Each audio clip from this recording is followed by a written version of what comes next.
Welcome back. Before concluding part 1 of this webinar, we will examine just a few more terms as they pertain to gifted identification. Screening means an assessment method that uses a variety of tools to determine if resulting data will provide evidence of exceptional potential in an area of giftedness.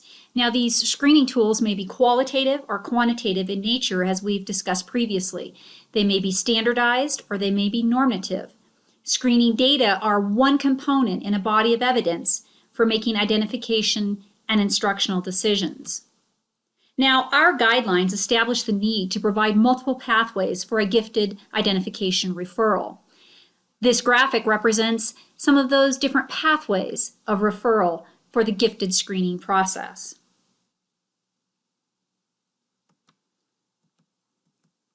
Universal screening, then, means the systemic assessment of all students within a grade level for the purpose of identifying students with exceptional ability or potential, especially students from traditionally underrepresented populations. Now, a universal screening may also occur in conjunction with the creation of a student's individual career and academic plan, otherwise known as an ICAP. This typically occurs around the middle school level. So what universal screening means is that an entire class would have equal access to a measure the AU selects, such as a cognitive abilities test. It is always preferable to give these measures to all eligible and potential members of a population. Now, only giving them to a few members that you select, often based on an initial nomination or some type of a screening phase, will lead to the under-identification of culturally diverse students. Now, although strongly recommended, universal screening is not mandated in ECEA rules. After completing a universal screener, you may determine there are some students who have a body of evidence to go ahead and move forward with formal identification. But there may be some students whose data does not show criteria for identification, but it does demonstrate high ability or potential.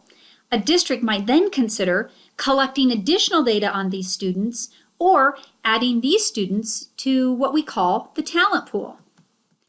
A talent pool, then, is defined as a group of students who demonstrate advanced performance or potential in a particular area, but at this time do not meet the criteria for gifted identification. Or the determination team decides additional differentiation and observation is needed prior to making that formal identification decision. So an AU may have a certain number of students identified as gifted, who receive programming to meet their unique learning needs. Then there's this larger group of students that might make up the talent pool. If students are identified as participants of this talent pool, differentiated programming must be provided to these students.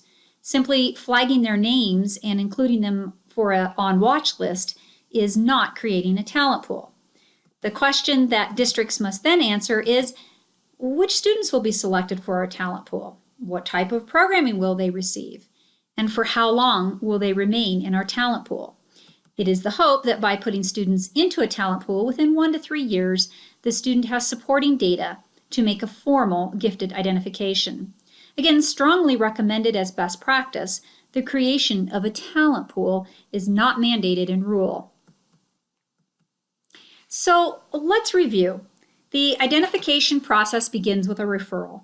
These referrals must come from multiple sources, there must be multiple types of referrals, and referrals must occur at multiple times during a child's education career.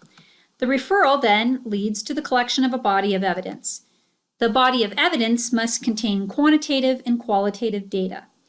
Additional supporting data builds the student profile to help develop appropriate programming options. A review team then makes a decision about the student. The review team is a group of educators with at least one member trained in gifted education. The AU determines how a member is trained. Trained is not the same thing as endorsed in gifted education. Now, that review team may determine that the body of evidence supports gifted identification, or the team may decide that more data should be collected on the student, or the student is a candidate for talent pool selection. At this point, your facilitators should pause the webinar and discuss these important topics. please review your gifted screening process. Do you conduct universal screening? If so, what instruments are you using? At what grade levels and at what time of year? How do you collect referrals? What are your multiple sources? What are the types of referrals that you have, and what years do you solicit those referrals?